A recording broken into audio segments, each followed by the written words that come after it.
Pag-ibig members, it's me Angel. Welcome sa aking YouTube channel. Ang ating video for today ay ituturo ko po sa inyo paano po tayo makakagawa ng Pag-ibig virtual account. Pag meron po kayong Pag-ibig virtual account, makikita nyo po lahat ng contributions nyo doon, mapa-regular savings, MP2, pati na rin ang mga loans. And guys, makikita din natin doon ang ating dividends sa Pag-ibig. Kaya sa mga wala pang Pag-ibig virtual account dyan, this is your sign. Sundan nyo na tong video na to para makagawa na kayo. Sobrang bilis lang nito guys. Okay, step 1. Punta tayo sa Google, i-search lang natin tong Virtual Pag-ibig Fund. Ito yung kanilang website, i-click lang natin yan. I-click natin tong box I have read, click proceed. Then click create account. Then may lalabas lang to, i-click natin ang continue. And merong tatlong choices dito kung paano tayo gagawa ng virtual account. Meron ditong Loyalty Card Plus.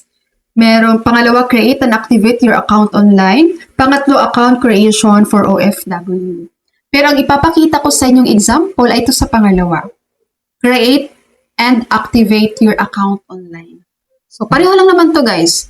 Ito lang din yung piliin nyo, itong pangalawa. Click natin tong click here. Lalabas po ito. Bago magpatuloy, ihanda ang mga sumusunod. Pag-ibig number. Next, mobile number. Dapat active. Next, active email address. Next, so ang ating mga valid ID. So, i-prepare po natin yan, valid ID. And next, selfie photo habang hawak ang inyong valid ID. The next. And then, click proceed.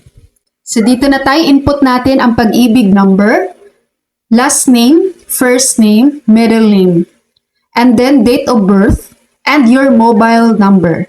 Click proceed.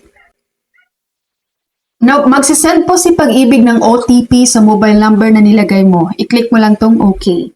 And then, i-input mo dito ang OTP na natanggap mo sa iyong mobile number. Click proceed. Dito, i-fill out na natin ang ibang mga details. Katulad na lang ng meron ditong security questions for password retrieval. Just in case na makalimutan nyo yung password nyo guys, so gagamitin natin tong security questions. Pipili ka lang dito, 3 questions. And ang pipiliin mo dyan, yung alam mong sagot. Okay? And then, dito naman, place of birth, region, province, municipality, and your mother's name at birth. Okay? Mother's maiden name to guys ha. I-input niyo po dito yan. Pangalan to ng nanay niyo pagkadalaga. Okay? And then dito na tayo sa upload photo. So pipili ka lang dito, passport ba or other IDs? So pipiliin natin ang other IDs. So ito yung mga ID guys na mai-upload nyo dito sa Pag-ibig Virtual. Ang akin, pinili ko dito ito, SSS. Ayan, tsaka yung national ID. Yan, dalawa. So, marami namang choices. Pili na lang kayo dito, ha? Kung ano yung available yung mga ID, guys, yun ang i-upload nyo dito. Basta dalawang klase po ng ID. Click natin ang select. And, i-click natin tong I certify na box and then submit.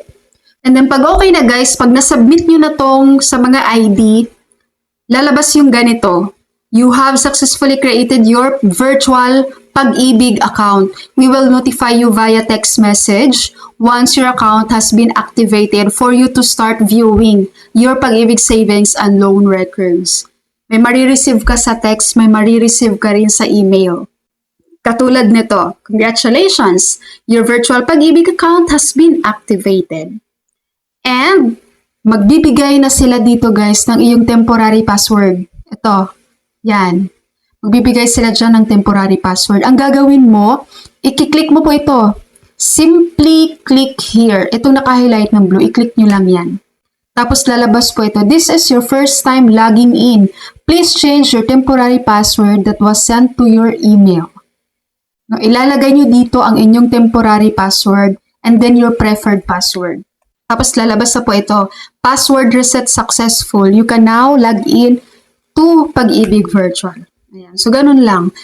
Pag ang ilagay nyo guys, pag mag-change na kayo ng password, papalitan nyo na yung temporary password na yon, Yung password na madali lang sa inyo ha. Yung alam mo yung kahit ilang buwan nyo nang hindi binuksan yung pag-ibig nyo, hindi nyo makakalimutan yung password.